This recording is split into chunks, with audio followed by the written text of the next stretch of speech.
Welcome back. Forum Daily's Market Update with Catherine Murray is up next. Catherine is the host of The Buck Stops Here, where she looks at moves in the financial markets, businesses, and money. She joins us now. Take it away, Catherine. Thanks, Nima. Hello, everyone, and welcome to your weekly market recap. I am Catherine Murray.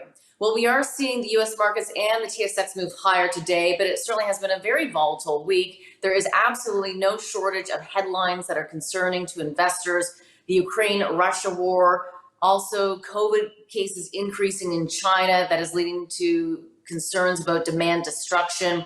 Also, inflation fears and that the U.S. Federal Reserve might tighten too fast and too quickly. And then, of course, we've got the first quarter earnings results. So a lot going on, and that's why you're seeing the markets move up as well as down.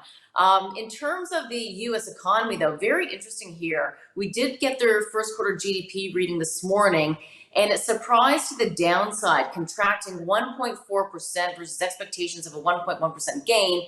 This is the first decline we've seen since 2020. So there is a little bit of concern there. Maybe that'll cause the U.S. Federal Reserve to slow down in their tightening of monetary policy. We will see. Away from that, of course, earnings are very much front and center, and we are seeing the companies and stocks that are reopening trades perform very well. So that's certainly a positive. Companies like Hertz. We also heard from Cheesecake Factory saying that they are seeing some nice, strong demand continuing into the April time period. And of course, tech stocks have been front and center. They have been really hit hard because of the overall market concerns about valuation and rising rates.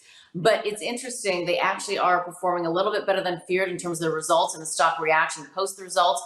Facebook would be one stock I'd highlight to you on that front. They did have some positive comments about growth in daily active users that did come in better than expected. So the stock is actually up about 8% or so today, but keep in mind it's been down by about 50% on a year-to-date basis. But again, I think the theme is going to be about companies that are coming in a little bit better than feared, and we have some oversold conditions. Other positive earnings results I'd highlight to you in healthcare, Merck, as well as Eli Lilly, Thermo Fisher Scientific, and also Pinterest. And then, of course, we've got to talk about Twitter as well. We did see the company miss on the revenue front, but we also, of course, heard the big news this week that they have, in fact, accepted Elon Musk's bid to buy them out. Away from that, as we look at the TSX, it is higher following some strength yesterday, but we have been down by about 6%, Xing out yesterday as well as today. So certainly some downward pressure here in Canada as well. Financials and energy are the best performing sectors today. We are seeing WTI up by about 2.2%. That's on updates around a potential EU ban on Russian oil. We did see WTI down by about 3.5% on Monday. So again, just kind of recouping some of those losses that we saw earlier in the week. And again, big picture here and the concern are the cases, the increased COVID cases in China and what that might do to demand destruction. That's going to be front and center. In terms of earnings here in Canada, we did see CP report their results. The stock is actually trading higher, but they did have a revenue and earnings miss. They did note that the first quarter is more challenging due to weather, labor issues, low grain shipments due to drought. So that's one stock to watch for sure. Suncor as well, up by about 8%. Elliott Investment Management, a big firm out of the United States, did show a 3.4% economic interest in the company. And they have, in fact, also sent a letter to the board recommending some changes. No major economic data points in Canada today, but we did hear from the BOC governor yesterday reiterating that the Canadian economy, in his words, is overheating. And that is creating domestic inflation pressures, and higher rates are needed in order to cool the Canadian economy. I would also say as well that we will be receiving the Canadian GDP figure tomorrow. 0.8% growth is what we're looking for.